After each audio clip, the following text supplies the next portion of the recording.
Martínez y Martín Esparza conducen Frecuencia Laboral, el espacio donde los trabajadores son la noticia. Bienvenidos.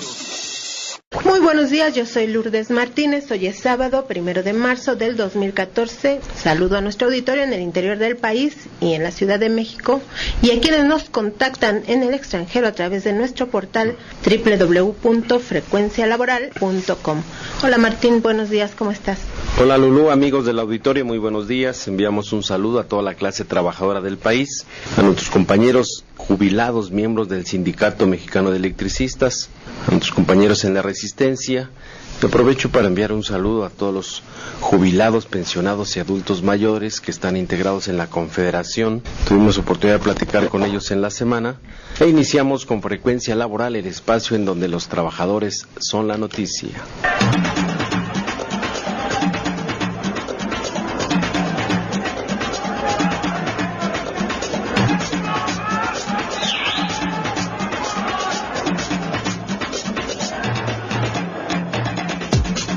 El pasado fin de semana se realizó el Congreso Constituyente de la nueva Central de Trabajadores, cuyo propósito principal es organizar a los mexicanos que sobrevivimos de nuestro trabajo y que en realidad sobrevivimos muy mal a veces, y la intención es convertirse en un enlace con las protestas rurales y urbanas de todo el país para la defensa de los derechos humanos en general y de los derechos humanos laborales en particular.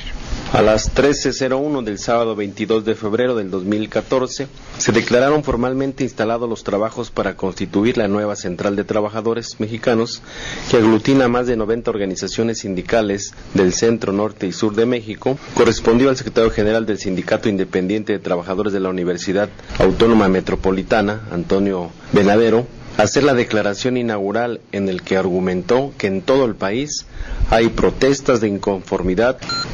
Mucha de la población mexicana, muchos de los jóvenes, no han conocido la prosperidad de la nación. Nacieron con la crisis y solo conocen el rostro de la crisis en México.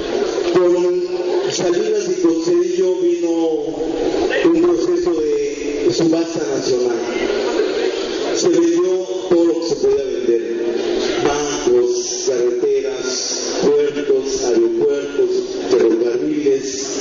Todo lo que se podía vender se vendió. Y el país siguió con las crisis recurrentes. Ahora se habla de las reformas estructurales. Y con Felipe Calderón y el presidente en turno, las reformas estructurales, pues la seguridad social, la reforma de leyes de trabajo, la reforma educativa, la energética, la fiscal, etcétera, y se anuncian más cosas porque apenas lleva un año de gobierno. Ese es el entorno nacional de la República. Por eso, la asignatura de esta hora en la vida nacional es la de la unidad. Unidad es la que se requiere de los trabajadores. Donde uno voltee, lo mismo que en Chihuahua, en el distrito, en Guerrero, en Oaxaca, por todos lados hunde la inconformidad de los mexicanos. ¿Cuál es nuestro problema? No hay convergencia. Cada quien tira para donde quiere tirar. Y eso es un problema fuerte. Pero además hay muchos sectores que no están organizados.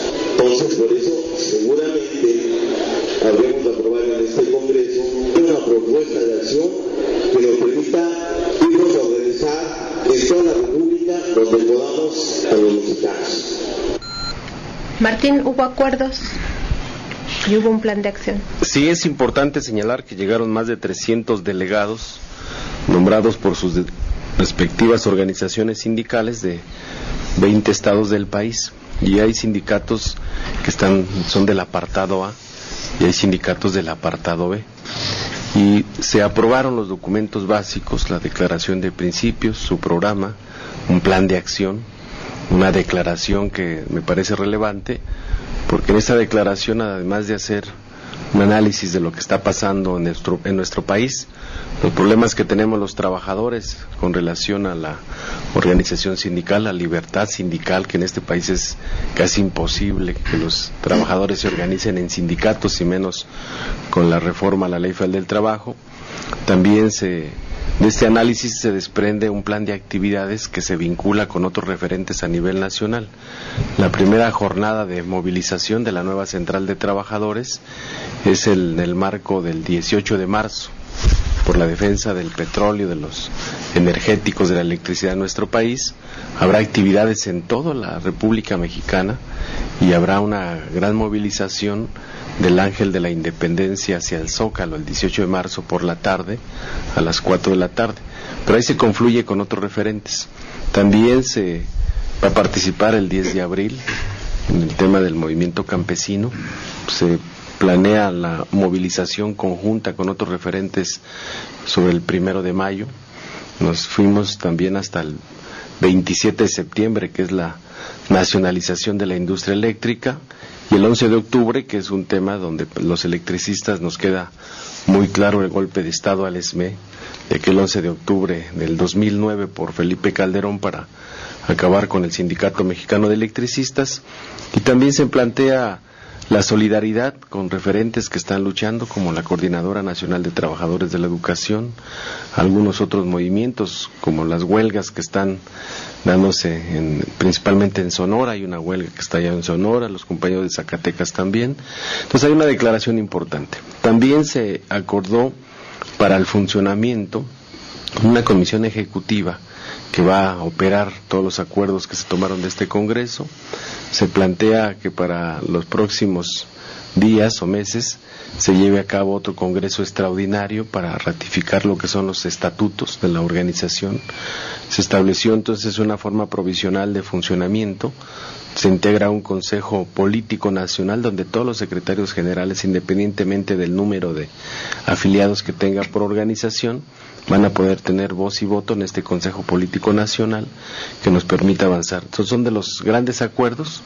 Hubo presencia, vale la pena destacarlo, de manera solidaria, representantes de organizaciones internacionales. Por ejemplo, del Encuentro Sindical Nuestro América de Uruguay estuvieron presentes compañeros, también estuvieron de la Confederación de Jubilados y Pensionados de Uruguay, estuvieron compañeros de Estados Unidos, del Movimiento de Migrantes que estuvieron aquí presentes, de la Unión Nacional de Trabajadores estuvo Agustín Rodríguez dando un mensaje solidario, estuvieron nuestros compañeros del Sindicato Minero, que por cierto aprovecho para mencionar que hoy a las 11 de la mañana en el Palacio de Minería se va a presentar el libro que escribió Napoleón Gómez Urrutia sobre todo el movimiento sindical y la represión que ha sufrido en los últimos más de 6 años con esta política neoliberal en nuestro país. Pues interesante el Congreso, muy participativo, los delegados, y sobre todo es un instrumento de lucha para continuar en la defensa de los derechos adquiridos de los trabajadores. Los jubilados, pensionados y adultos mayores también se integraron a esta nueva Central de Trabajadores de México. El despertar del gallo. Bien, la pregunta de hoy es: de acuerdo a la Ley Federal del Trabajo, ¿qué se entiende por trabajo digno o decente? Si conoce la respuesta, llame y participe. Estamos transmitiendo en vivo. Lo invitamos a que visite nuestro portal, que es www.frecuencialaboral.com. Uno de los movimientos urbanos y rurales que se están articulando en todo el país es el de la lucha por el derecho a una tarifa social de luz eléctrica. El pasado jueves 20 de febrero del 2014, en el ejido Xometla del municipio de Acolman, Estado de México, se reunieron 60 ejidatarios para realizar un plantón en la entrada de la subestación de la Comisión Federal de Electricidad, CFE, ubicada en esa localidad, para protestar por el corte de la corriente de su pozo de agua. Están aquí con nosotros 2 de los habitantes de la zona. Si nos hacen favor de presentarse. Sí, mira, agradecemos a este espacio que nos han abierto los micrófonos. Soy Raimundo Galicia, presidente de uno de los pozos de riego agrícola. En la localidad son 4 pozos que surten de agua a todo el ejido. Quiero denunciar la advertencia y arbitrariedad de los miembros de Comisión Federal, que el día 17 nos fueron a cortar la luz, incluso acompañados de personal del gobierno del estado con policía estatal. Cortaron el cable que fue comprado por nosotros, no con nuestros fondos, y pretendían llevárselo. ellos se comprometieron, Comisión Federal se comprometió desde mayo del año pasado a instalarnos el medidor y a regularizarlos. De nuestra parte, hubo la disposición para cumplir con todos los requisitos que nos solicitaron. Entonces, todo esto creo que es irresponsabilidad de ellos al no cumplir con los acuerdos que habíamos llegado, con los requisitos que nos estaban solicitando para pagar, para que pudiéramos pagar nuestras cuotas, y que siguen de todos modos cometiendo arbitrariedades con nosotros. Esto molestó a la población y por eso se decidió a realizar un plantón y reconectar el cable, porque de toda manera las parcelas se iban a secar y no iban a tener pastura para sus animalitos. ¿Y qué producen ahí? Es alfalfa lo que ahorita está en la parcela, y es el alimento de las vacas, del ganado, y para que puedan producir leche y de ahí obtener recursos. También está con nosotros el maestro Sócrates. Maestro, si se presenta, por favor, y nos platica un poco del problema. Bueno, soy el profesor Sócrates Silverio Galicia Fuentes, de la Universidad Autónoma Chapingo, y yo soy habitante de la población de Xometla. Entonces, nosotros hemos realizado ya gestiones con las diferentes autoridades, incluyendo al presidente municipal de Acolman, y también con el director de gobierno, expresidente municipal también de Acolman, el señor Roberto Campos, y que actualmente funge como tal en el poblado de San Martín. Entonces, con esas personas se han llevado a cabo pláticas negociadoras para solicitar su intervención, ¿verdad?, y su mediación en relación a la Comisión Federal de Electricidad, buscando llevar a cabo una solución a este problema. Pero no solo eso, sino que el problema se ha extendido a toda la comunidad, de tal manera que se ha logrado hacer un frente común entre el COPASI, ¿verdad?, los delegados de la comunidad y el ejido de Xometla, realizando una solicitud conjunta que fue enviada al director de gobierno, Roberto Campos, y también con copia al presidente municipal de Acolman, al gobernador del Estado de México, incluso al presidente de la República. Entonces, en esa solicitud se hacen varias peticiones, entre las que podemos destacar principalmente es que nosotros consideramos que el agua de riego, que se lleve a cabo a través de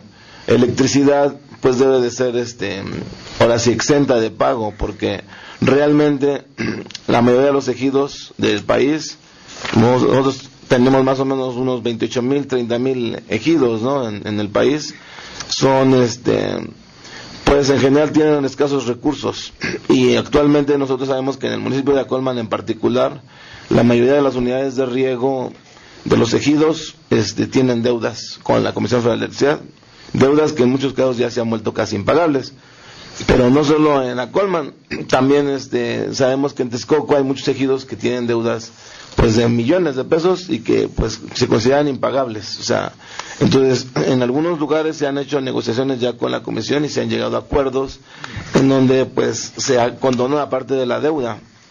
Pero realmente ese problema sigue siendo permanente, porque ahorita se va a poder resolver a lo mejor parcialmente, pero posteriormente se vuelve a incurrir en la misma situación. ¿Por qué hay cobros locos o qué? ¿Por qué tanto dinero de deuda? Lo que pasa es que nosotros desconocemos cuál sea la situación particular de cada caso, pero lo que sí se nos comenta es que de repente llegan cobros altos, muy altos, que ni la misma gente se explica de dónde, por qué salieron esas cuotas tan altas, ¿no?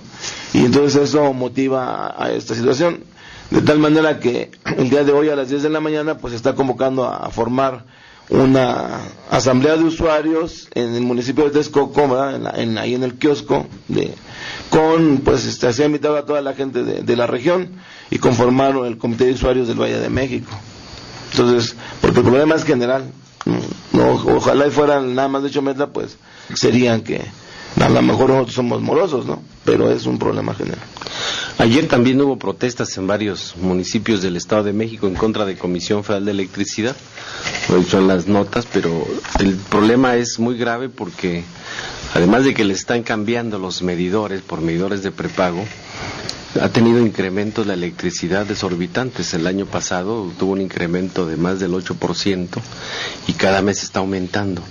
Y hay un tema legal que no se ha concluido. Por ejemplo, la CFE tiene todos los activos, toda la infraestructura de luz y fuerza, nada más prestada en comodato. Y en comodato es que te doy un bien para que lo explotes, pero sin lucro alguno. Y dice que ese convenio en comodato va a estar hasta que se defina cuál va a ser la disposición final de los bienes de luz y fuerza. Entonces, de manera ilegal, pues están adentro. Y hay otro tema que la Auditoría Superior de la Federación revisa, que de 2 años, del 2009, 2010, 2011, no se tomaron lecturas a los medidores. Fueron lecturas estimadas, pero además con un incremento de más del 100% en las estimaciones, porque hay otro problema grave que los funcionarios, desde Alfredo Elías Ayub, que estuvo más de 10 años al frente de la CFE, le dejó una deuda a la CFE de más de 700,000 millones de pesos, y hoy lo que pretenden es cargarle esa deuda de toda la corrupción de la administración de Vicente Fox y Calderón, pues a los usuarios. Por eso es importante la organización, es importante la asamblea de usuarios, es importante que cada usuario defienda el servicio público de electricidad. Bueno, pues entonces está la cita, ¿es hoy? ¿A qué hora? ¿Y en dónde? A las 10 de la mañana en el Jardín de Texcoco, convocando el Frente de Pueblos en Defensa de los Recursos Naturales. Bueno, a las 10 de la mañana. Estás escuchando Frecuencia Laboral con Lourdes Martínez y Martín Esparza. Seguimos. Si tienen algo que comentar para concluir. Pues yo les invitaría a todos los usuarios de México a que se conformen, a que se organicen para que se logre que Comisión Federal cumpla con el cometido que fue al arrebatarle la concesión a Luz y Fuerza, ¿verdad? Ellos que cumplan bien, porque las tarifas están muy altas. No podemos pagar todas esas tarifas que nos han estado queriendo incriminar.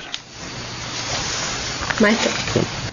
Considero que debemos de organizarnos todos los usuarios y llegar a confluir con los compañeros del Sindicato Mexicano de Electricistas, ¿verdad?, en la nueva central y con todas aquellas otras organizaciones que están luchando, porque pues toda esta lucha forma parte de un solo programa, ¿no?, en contra del neoliberalismo que ellos han implantado y lo que llevaron a cabo, ¿no?, la desaparición y extinción de la Compañía de Luz y Fuerza del Centro, y están afectando pues a todo el país, ¿no? Esa es la invitación. Sí. Además, el maestro tiene investigaciones sobre cómo se ha ido pues realmente desmantelando toda la actividad productiva agrícola del país. Y bueno, pues si de por sí está en el suelo la productividad en el sector agrícola y les quitan la luz de los pozos, pues bueno, ¿a dónde vamos a ir a parar? Pero eso lo invitaremos otro día para que nos hable de eso. Gracias. Muchas gracias por haber estado con nosotros. Derecho y justicia para los trabajadores.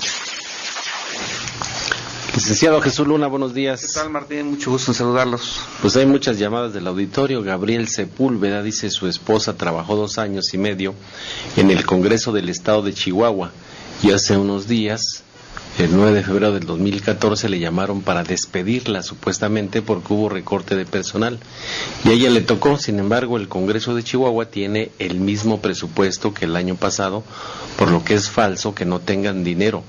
Por eso estén despidiendo personal. Además, su plaza no puede desaparecer, puesto que hace una función indispensable en el Congreso del Estado, y por si fuera poco, tiene 6 semanas de embarazo. Quisiéramos ver si puede ayudarnos con su opinión, a ver qué se puede hacer, licenciado. Claro que sí. Primero, una felicitación a las y los compañeros que integraron esta nueva central de trabajadores. Yo creo que es una buena perspectiva que se abre para todo el mundo. Segundo, acabamos de escuchar un promocional de la Suprema Corte de Justicia que dice que nuestros derechos están protegidos por la Constitución y que la Suprema Corte protege esta Constitución. Nada más que el problema es que nuestros ministros, nuestros jueces, nuestros presidentes de los tribunales están ciegos y sordos ante lo que dice nuestra Constitución y es lo que menos respetan. Lamentablemente, este tipo de situaciones como el de la compañera, pues son hechos que están sucediendo a lo largo y ancho del país. Los despidos por una sencilla razón, porque con la nueva ley federal del trabajo, con la ley federal del trabajo que tenemos actualmente vigente, se permite la subcontratación y les es mucho más barato desde el punto de vista presupuestal o desde el punto de vista de las ganancias de los particulares, contratar personal a través de las llamadas outsourcing o insourcing, con privilegios legales y con prestaciones mucho menos favorables. Ya la compañera, yo tuve la fortuna de hablarle, le hice una demanda que la pude depositar porque me decía que el gran problema que también tiene allá es de Chihuahua, es que no encuentran abogados. La mayor parte son familiares de jueces, de magistrados, y pues es muy difícil que podamos tener posibilidad de ganar un juicio por allá, y es así, se repite en toda la República ese tipo de hechos, ¿no? Pero lo que le queda es demandar, y sobre todo defender sus derechos, tener la convicción de que es importante en esta etapa del país defender nuestros derechos y ejercerlos. Así es. ¿Cuál es su teléfono, licenciado? 55 16 77 97 88. También lo invitamos a que visite nuestro portal www.frecuencialaboral.com. En otra información, las cifras de desempleo en la administración del presidente Peña Nieto llegaron al peor nivel del momento y al peor nivel que tenía incluso Felipe Calderón, el presidente panista, que llevó pues a la catástrofe del salario y empleo. Según el Instituto Nacional de Estadística, Geografía e Informática, INEGI, la tasa de desocupación fue de 5.05 de la población económicamente activa en enero del 2014, por encima del 4.25 registrado en diciembre pasado y casi igual al 5.12 que tuvo en su peor momento Felipe Calderón. Pero esa tendencia tiende a empeorar a lo largo del año y el desempleo abierto podría ubicarse en México en una cifra real del 15.9% de la población económicamente activa, que el subempleo podría crecer 600,000 personas más porque la producción de maquiladoras y otras ramas se están frenando, advirtió en entrevista con Frecuencia Laboral, el espacio en donde los trabajadores son la noticia, el doctor en economía David Lozano, coordinador del Centro de Análisis Multidisciplinario de la Universidad Nacional Autónoma de México. Es el peor momento que se tiene en la generación de empleo en los últimos 10 años. Ahora, esto es un reflejo de la inactividad de la productividad y también de la actividad económica que tiene el sector industrial y manufacturero, a pesar de que digan que ha incrementado en la manufactura la exportación, sí es alarmante. De acuerdo a las estadísticas del Centro de Análisis Multidisciplinario, ¿cuál es la perspectiva para los próximos meses con estas tendencias? La cifra que tendríamos es que se incrementaría una tasa del 15.9% el problema del desempleo en el país. Esto también agrava el tipo de empleo que se esté generando en el país a los siguientes meses, que va a ser un incremento de la informalidad. Si el INEGI ya mencionaba que el año pasado hubo un incremento de prácticamente 1.200.000 en el sector informal, esto va a implicar un incremento del sector informal por lo menos para los próximos 2 trimestres de casi 600,000 empleos informales, ¿no? El secretario del Trabajo anunció hace una semana o dos que iban a generar 1,000,000 de empleos para este año. Esta tendencia de desempleo en enero permitirá generar esa cantidad de empleo. Sí, mucho de lo que se va a poder llegar es a prácticamente 450,000 empleos, no rebasa el 500,000. Nos plantear 1,000,000 de empleos es absurdo, ¿no? No se va a lograr esa meta. Bueno, pues vámonos a reír con Rubén Blades para no llorar, ¿verdad? Porque la situación verdaderamente está difícil y no hay opciones y sí siguen engañando, siguen repitiendo el discurso retórico, las verdades a medias y las mentiras flagrantes, que es peor, en los spots de todos los días que nos repiten hasta 50 veces al día que va a haber empleo, que va a haber empleo, que va a haber empleo. Con ese argumento han hecho todas las reformas que en realidad nos han despojado de derechos y del empleo, Martín. Sí, es importante señalar todavía otra reforma más.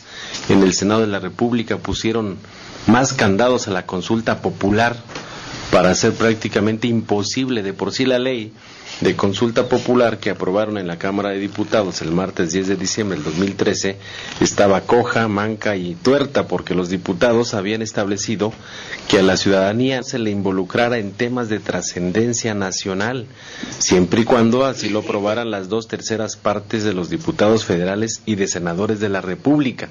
Sí, el jueves 27 de febrero del 2014, poco después de la 1 de la madrugada, con el voto de los senadores del PRI, del Verde Ecologista, del PAN, Nueva Alianza y la mayoría del PRD, empeoraron esa minuta que llegó de la Cámara de Diputados, porque ustedes saben que para reformas constitucionales la tienen que aprobar diputados, senadores, y luego se va a los estados, a los congresos estatales, y bueno, pues lo que aprobaron fue peor de como la habían dejado los diputados federales, porque ahora resulta que es la Suprema Corte la que va a definir qué es de trascendencia nacional. Y bueno, pues si la Suprema Corte hemos estado reportando aquí que realmente hasta emite fallos inconstitucionales, entonces digo, yo me estoy riendo para no llorar, porque pues es prácticamente decir que no va a haber consulta popular. Bueno, pero eso no es todo, vamos a escuchar todos los candados que le pusieron y que en tribuna explicó Héctor Lario Santillán, que él es senador por el PAN. ¿Quién puede iniciar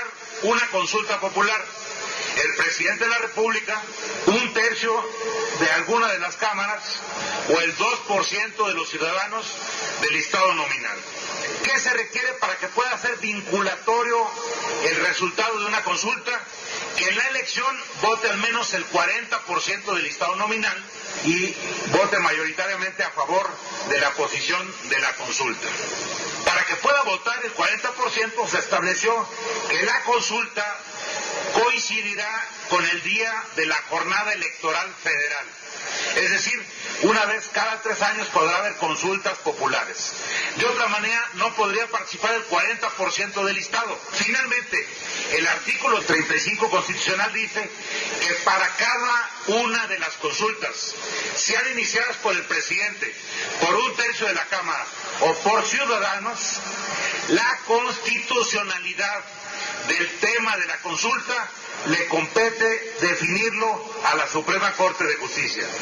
He escuchado a quienes han precedido en la tribuna decir, nosotros vamos a votar porque ahora vamos a poder echar abajo una reforma constitucional. Yo no sé si sea o no sea cierto, porque eso lo va a determinar la Corte. Cada consulta, la manera de formular incluso la pregunta, corresponde determinar su constitucionalidad a la Suprema Corte de Justicia. ¿Qué otra cosa establece el artículo 35? Los temas que no se pueden consultar.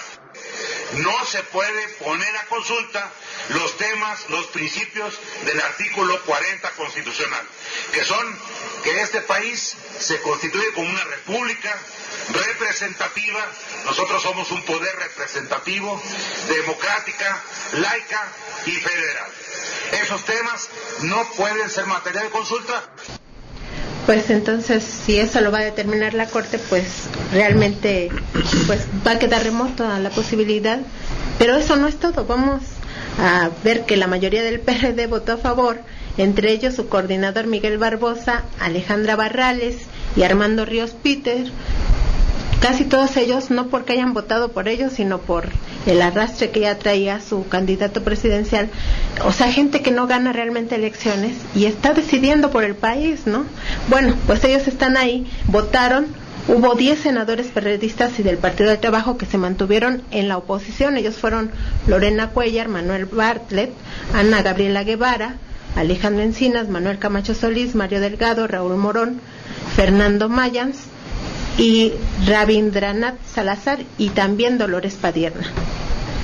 Sí, es importante señalar que hasta las 4 de la mañana estuvieron sesionando el jueves. Así aprovechan los tiempos para negar derechos de los mexicanos. Ellos lo que buscan es imponer una democracia representativa, de que están ya en las curules y ellos toman decisiones por los más de 110 millones de mexicanos en este país. Y hoy que la Suprema Corte sea quien decida temas que le competen exclusivamente al Poder Judicial, pues se observa que hoy entonces todo lo que sigue será desde el Poder Judicial la definición de los grandes temas nacionales. Y como vemos que hay una Corte con un desvío de poder, su poder autónomo y constitucional que le da el equilibrio de los otros dos poderes, hoy estos 11 ministros están obedeciendo a los intereses del Ejecutivo, a los intereses de las multinacionales y a los intereses de la gente del dinero en México. Bueno, dice Dolores Padierna, lo dijo en tribuna, que el Senado aprobó realmente una consulta popular imposible de realizar, restrictiva totalmente, porque no fueron los únicos candados de que fuera la Suprema Corte la que aprobara si el tema es constitucional, sino que también pusieron otras medidas que literalmente hacen imposible una consulta popular. Vamos a escucharla. Esta ley de consulta popular tiene muchas desventajas. En el artículo 6º está la imposibilidad de solicitar la realización de una consulta si se trata de una reforma constitucional. Nos decía el senador Larios que eso va a decidirlo la Suprema Corte, y en los hechos están trasladando todo a que lo decida la Suprema Corte de Justicia de la Nación, tanto la calificación de su constitucionalidad como si es un hecho trascendente o no. Todo lo mandan a la Suprema Corte, y algo muy grave es que en la Constitución, artículo 35, fracción octava, se especifica cuáles materias no pueden ser materia de consulta, y habla de los derechos humanos, de la materia electoral, de la seguridad nacional, de los ingresos y gastos del Estado y de la organización de las Fuerzas Armadas. Y ustedes lo que están haciendo en esta ley es extender esa prohibición a otros temas con estratagemas verbales o escritos en esta ley. En el artículo 14 aumentan los requisitos, ponen requisitos metaconstitucionales, por ejemplo, un aviso de intención como un requisito sin el cual no se admite trámite a consulta. En el artículo 12 se imposibilita a los ciudadanos a respaldar más de una consulta, y aquí esta ley es limitativa. En el artículo 28 se desecha la solicitud con solo la palabra del presidente de la mesa de la Cámara de Diputados. Y hay que señalar quién nombra a los ministros de la Suprema Corte de Justicia. Los nombra el presidente de la República, los propone y el Senado los ratifica. Entonces, ¿a quién obedecen los ministros de la Suprema Corte? No a la población. Obedece a quien los propuso y a quien los ratificó. Y entonces, ¿cuál democracia es México? Hoy la democracia la han sepultado. Hoy estamos ante un sistema totalitario, autoritario y de violación flagrante a la Constitución, a sus leyes, y lo único que nos queda es la organización y la lucha para hacer valer los derechos humanos, porque hasta allá no trascienden estas reformas que están haciendo en nuestro país. Bueno, y por eso mismo dice Manuel Bartlett que todo esto de la ley de consulta popular pues es realmente un engaño. Es clarísimo que esta ley lo único que hace es engañar, porque toda la demanda desde que Peña Nieto inició su reforma energética ha sido buscar que el pueblo decida si se debe reformar la Constitución en materia energética, si debemos entregar al extranjero los recursos energéticos vitales y estratégicos de este país, si debemos entregar al extranjero la electricidad, que es una estructura que nos ha costado miles de millones y miles de millones de años, y eso no está. Y no están algunas otras reformas constitucionales porque no quieren que esté, el señor Peña Nieto no quiere que haya una revisión popular del desastre y vaciamiento que está haciendo de la Constitución de la República, de haber metido reformas neoliberales y le está quitando toda la esencia social, toda la soberanía, los criterios de política económica adecuados, la responsabilidad del Estado hacia la sociedad, porque no tiene un control de constitucionalidad de sus acciones. Entonces ese es el tema. Lo demás es darle vueltas. Estás escuchando Frecuencia Laboral con Lourdes Martínez y Martín Esparza. Seguimos. Queremos saludar a todos nuestros colaboradores voluntarios. David Muñoz, que hace posible que usted nos escuche desde su hogar. También está Andrea Luna Hernández, que nos ayuda a transcribir algunas de las entrevistas que publicamos en el portal y nos ayuda a contestar el teléfono. El amigo bombero Antonio Peregrino Rojo, que también tiene una cápsula. Está Becerra, Alfonso Becerra, también ayudándonos en los teléfonos. Muchas gracias por estar con nosotros.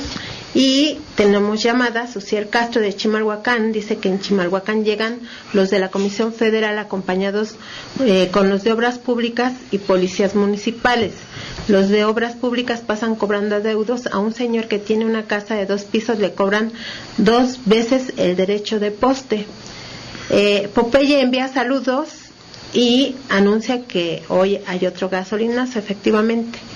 Un saludo al Popeye también, que es colaborador voluntario, se está recuperando de una operación. Rocío Aguilar dice que qué bueno y felicita por la formación de la central obrera. Celestino Herrera de San Luis Potosí comenta que el presidente anunció que no subirían los impuestos, pero la canasta básica sí. Saludos al bombero peregrino Popeye y a todo el programa. Muchas gracias.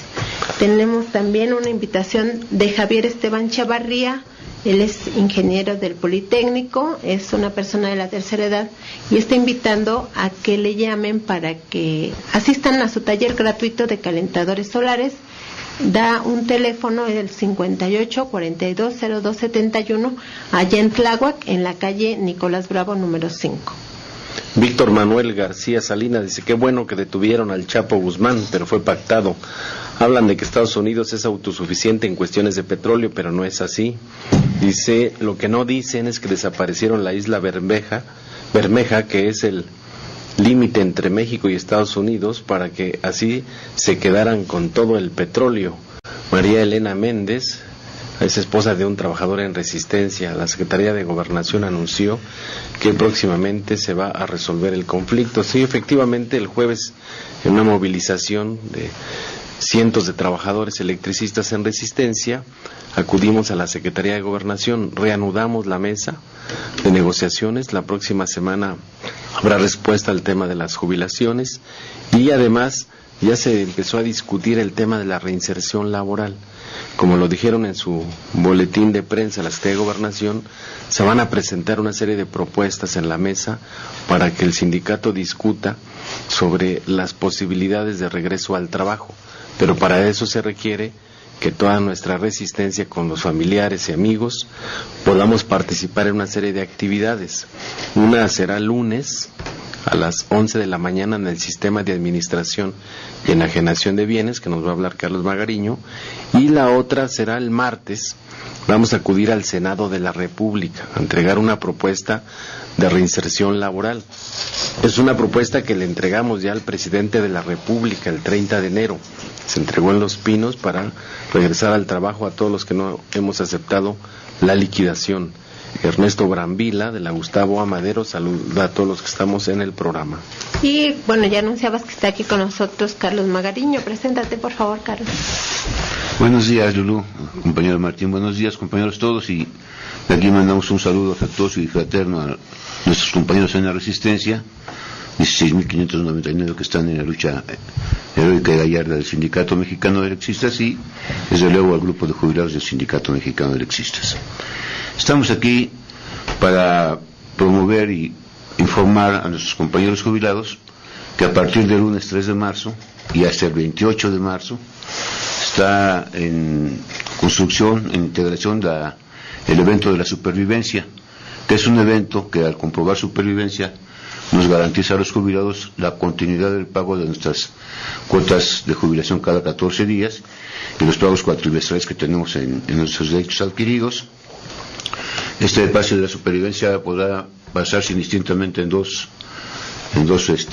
lugares, que son uno que se encuentra en Calzada de Tlalpan y esquina Bretaña, Calzada de Tlalpan 1224, Colonia Zacahuitzco, que era la vieja sucursal Portales de Luz y Fuerza, y la otra que en la esquina que hacen Doctor Lavis y Doctor Andrade, en la Colonia Doctores. La atención será de las 9 de la mañana a las 15 horas. Ahí van a estar montadas guardias de la Comisión de Trabajo que coordino para cualquier eventualidad que se presente respecto de el trámite de la supervivencia. El SAE, que es el organismo liquidador de Luz y Fuerza, ha aprovechado estos eventos para buscar introducir en la voluntad de los trabajadores jubilados, un formato abierto de designación de beneficiarios con respecto del pago del seguro sindical.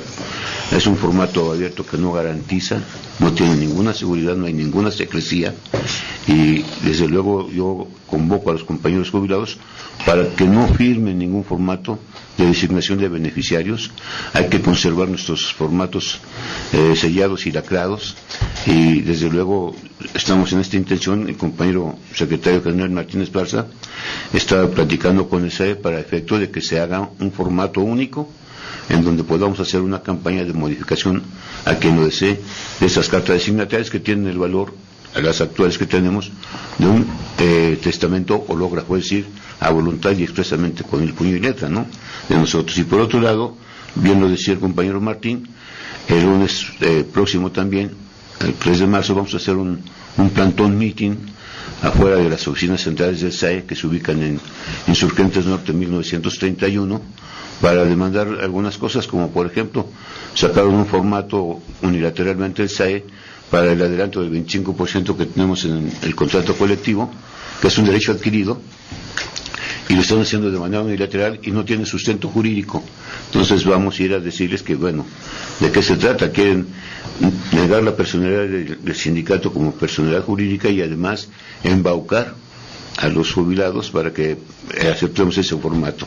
Vamos a estar ahí con mucho ímpetu, con el apoyo de todos nuestros compañeros de la Resistencia, para decir que está aquí el sindicato presente. ¿En dónde, ya que era? El lunes 3 de marzo a las 11 de la mañana en Insurgentes Sur 1931, oficinas centrales del SAE. Muchas gracias. Estás escuchando Frecuencia Laboral con Lourdes Martínez y Martín Esparza. Seguimos. Bueno, también está aquí con nosotros Carlos Guillén. Él es secretario del Exterior del Sindicato Independiente de Trabajadores del Instituto Nacional de Investigaciones Nucleares y nos va a hablar de su revisión contractual. Muy buenos días, Guillén. Buenos días, Lulu. Buenos días, Martín. Buenos días a todos. Pues antes que nada quisiéramos dar un fraternal saludo a los compañeros de la nueva Central de Trabajadores, seguros de que una nueva organización con las características que tiene será una contribución importante a la unidad de los trabajadores mexicanos y seguramente en muchos momentos tendremos que trabajar juntos. En efecto, el Sindicato Único de Trabajadores de la Industria Nuclear se encuentra en su periodo de revisión contractual. Nuestro sindicato contrata con el Instituto Nacional de Investigaciones Nucleares, que es una institución que tiene, de acuerdo a la ley, por funciones el realizar investigación y desarrollo en el campo de las ciencias y tecnologías nucleares, así como promover los usos pacíficos de la energía nuclear y difundir los avances alcanzados para vincularlos al desarrollo económico, social, científico y tecnológico del país. Y nos toca la revisión contractual, vence en el primer minuto del 1 de abril y estamos solicitando, por un lado, un incremento salarial de 12%. Pero además estamos planteando una serie de modificaciones a cláusulas, cerca de 20 cláusulas, en las cuales algunas tienen implicaciones económicas, por supuesto, con las cuales buscamos recuperar al menos parcialmente el poder adquisitivo de nuestros salarios. Y son cláusulas que tienen que ver con ciertas prestaciones, con reconocimiento de antigüedad, etcétera. Pero también, y esto es muy importante para nosotros, estamos planteando modificación en algunas cláusulas que tienen que ver con las actividades sustantivas del instituto. Por ejemplo, y para los proyectos de investigación, proyectos que tienen que ver con actividades sustantivas, proyectos que tienen que ver con el medio ambiente, con la salud, con aplicaciones pacíficas de la energía nuclear, se dan 3 millones de pesos al año para todos los proyectos. Con esto no se puede hacer investigación científica definitivamente. Aún así los compañeros investigadores se hacen prácticamente milagros. Se tienen resultados importantes. Bueno, lamentablemente en la radio no se puede ver, pero hay un incremento importantísimo en la productividad científica en nuestro instituto. De una manera constante hemos estado aumentando la generación de artículos científicos, que es la materia que se produce. Bueno, y planteo esto porque ante nuestras peticiones La respuesta de la administración del Instituto Nacional de Investigaciones Nucleares es la de siempre. Dicen que ganamos mucho, dicen que hay que incrementar la productividad, dicen que estamos afectando al país, etcétera. Bueno, en esta ocasión, además, como parte de la respuesta del instituto, pretenden hacer un manejo tendencioso de los tiempos y dicen que por ellos dan por prorrogado el contrato colectivo. Nosotros hicimos nuestra petición de revisión de contrato con más de 60 días de anticipación, como establece la ley. ¿Sí? Unos días después entregamos el emplazamiento a huelga, todo en los términos que establece la ley. Tan es así que fuimos convocados originalmente por las autoridades laborales a iniciar las pláticas el 10 de marzo y a petición del sindicato esto se adelantó y este jueves pasado iniciamos las pláticas. Entonces, si lo hubiéramos hecho mal, seguramente las autoridades laborales nos habrían mandado muy lejos. Lo estamos haciendo correctamente. Se ampararon. Bueno, finalmente lo que está aquí en juego es el desprecio no solo por los intereses de los trabajadores, sino el desprecio por una institución que deberían ellos promover. ¿Sí? Finalmente sí estamos reclamando, es cierto, nuestros derechos como trabajadores, nuestros salarios, nuestro contrato colectivo, pero también estamos planteando fortalecer a una institución, el Instituto Nacional de Investigaciones Nucleares, que puede aportar mucho para el país. No estamos peleando nada más por el interés de 640 trabajadores. Esperamos que no nos obliguen a irnos a la huelga, en cuyo caso pues tendríamos que hacerlo seguramente con la solidaridad del movimiento sindical democrático. Y bueno, pues también profesores de asignatura de la Escuela Nacional de Antropología e Historia formaron su sindicato y exigen que se les otorgue una plaza de base, pues los obligan a firmar contratos semestrales y les pagan prácticamente a destajo. Vamos a escuchar lo que nos dijeron. Yo soy Ricardo Chacón Pérez, secretario de Difusión, Prensa y Propaganda de la Coalición de Profesores de Asignatura de la Escuela Nacional de Antropología e Historia. Los profesores de asignatura, al formar nuestro sindicato, hemos sido de alguna manera reprimidos porque se nos excluyó de la planta de profesores a varios miembros del comité. Los profesores de asignatura de la Escuela Nacional de Antropología e Historia venimos desempeñando labores de docencia, investigación, apoyo a titulación y muchas otras actividades desde hace 30 años en la escuela. Hemos estado trabajando en condiciones sumamente precarias, bajo contratos que son violatorios a todos nuestros derechos laborales. Ellos suponen que una vez que concluyen estos 3 contratos, no tenemos derechos laborales. Sin embargo, nosotros hemos dado un paso más allá de lo que muchos compañeros intentaron en años anteriores. Nos asesoramos con un despacho de abogados y ellos nos han hecho saber que los derechos laborales simple y sencillamente no se pierden, aun cuando ellos suponen, y de ellos me refiero al INA, que cada 6 meses nos liquidan y que perdemos esos derechos. Nos llamamos Coalición de Profesores de Asignatura de la Escuela Nacional de Antropología e Historia. Y es muy importante señalar esto de profesores de asignatura por 2 cosas. Una, porque el INA nos nombra como profesores horas, semana, mes. Casi nos consideran como trabajadores a destajo.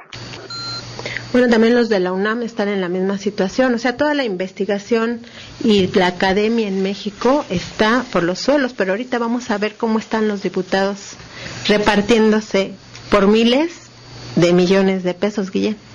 Sí, mira, a propósito de esta situación de los compañeros de antropología, lamentablemente no es el único caso. Hay muchas instituciones donde hay esta irregularidad.